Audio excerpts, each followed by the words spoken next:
How do I build a brand without excluding anyone and making people feel left out, even though I'm really here to serve my community? This is a question that I get from literally almost every single Black founder.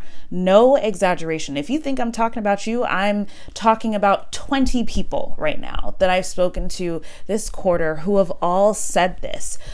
Black founders are always so concerned with telling their story in an authentic way and thereby offending, let's be honest, white people. And here's what I have to say about that. But before I get started, hi, I'm Neysa. I'm the founder of Ginger and Carrot Productions. And this is a 5-part series, The Inner Work of Branding. In this series, I'm going to talk about how branding is so much more than the colors, the fonts, the content, and all of your activations. Branding is spiritual. It is identity. It's cultural. It's anthropological.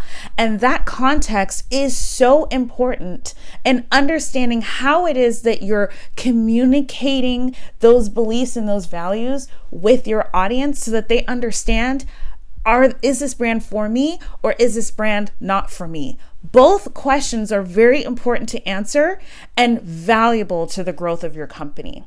So a little bit about the things that I've done. My partner and I work as a producing couple. We've done the photography for this amazing cookbook sold everywhere books are sold, My Creole Cali Kitchen. We've been featured in Bon Appetit, Epicurious. We've helped dozens of brands tell their stories in effective long format, short format content. And we always start with deep dive on branding, because without that, we don't know what we're doing and we don't know where we're going. So let's talk about why it doesn't make sense to ask the question, how do I make something? How do I build a company? How do I sell a product and not exclude people? Because we don't want to be discriminatory.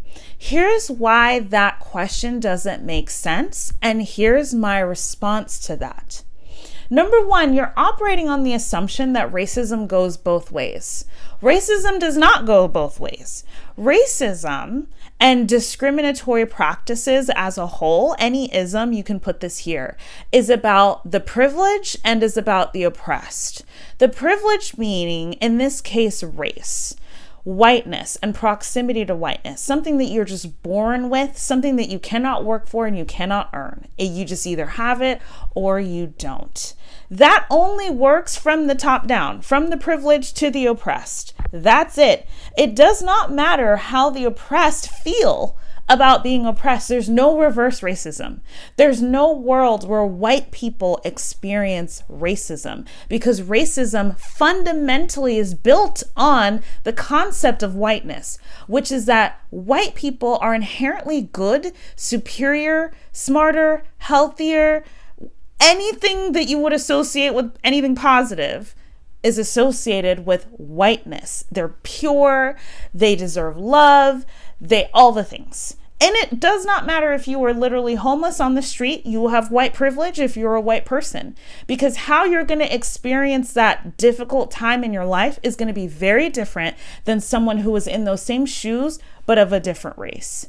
And that's why it only goes one way, because there is real political, economic, historical fabric laid, bricks laid, okay, that hold up these beliefs and systems. The hearts and minds of people are just the consequence of these policies and practices that are put into place that create real consequences for Black people, real consequences. And I'm using the term Black intentionally because this country was built on slavery for 400 plus years. We have depended on the free labor and exploitation and unbelievable torture and dehumanization of Black people. And we still live in the legacy of that today. And that legacy has been then complicated and clouded by discriminatory practices towards other racial groups, towards other immigrants, like Japanese people, like Chinese people, like Native Indigenous people, right? Just to list a few. just to list Latino people, just to list a few, right? And what whiteness and white supremacy does is create a racial hierarchy where blackness is at the absolute bottom and everyone else is in between. And the closer you are to whiteness, the better. What does that do? That means that we divide and conquer our own oppression and police each other rather than actually changing the one thing that is causing all of this mess and chaos, which is white supremacy. So why is it so important to understand that fundamentally before we get into launching a brand or starting a company or adding a new product within your company? There's this idea that in response to racism, that you can also be racist. No, you cannot. It doesn't work like that. We would literally have to go back in time and change all of history in order for that to be the case. There's no undoing what has been done. I can be angry, I can be resentful, I can be hurt, I can be traumatized, but I can't be racist. There is no system politically, economically, or socially that supports that. I can be bitter, I can be an asshole, I can be mean, but I can't with all my might be racist, because we're talking about an institution and that institution does not exist. So bringing it back to your brand, when it comes to serving your audience, do that. Serve your audience. Tell your story. Look at brands like Bevel, right? Bevel is a company that I really admire because they do this so well. They tell the story of the modern Black man who is getting up, who is shaving, who is dealing with ingrown hairs, who's dealing with a beauty industry that literally ignores them. Bevel says, I have the tools and the products for men like you, right?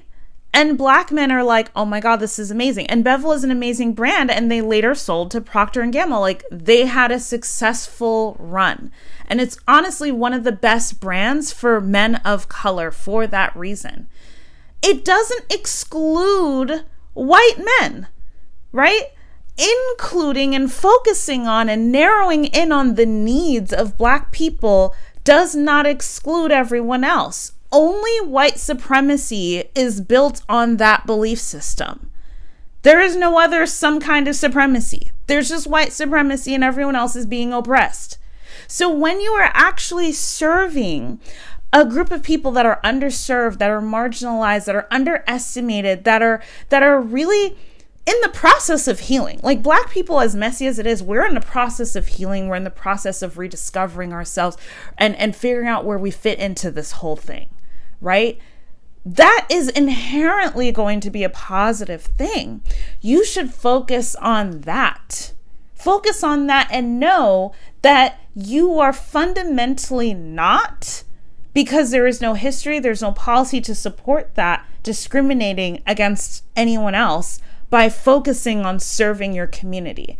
And that thought track is only a fear instilled by white culture because they see your liberation as stripping away at their privilege. And maybe it is. Maybe it is. But privilege doesn't serve anyone, right? Keeping your foot on someone's neck is exhausting. It does keep you away from connecting. It does keep you away from culture. It does keep hatred in your heart, and that's not a healthy way to live. That's another video for another day. So don't be afraid to focus and go deep with the community that you know you're meant to serve. You can't be everything to everyone anyway. And there's no such thing as reverse racism. So build that brand and tell that story. The people who get it are going to get it. The people who don't get it are going to complain and move on, because all they see is a threat to their false sense of superiority.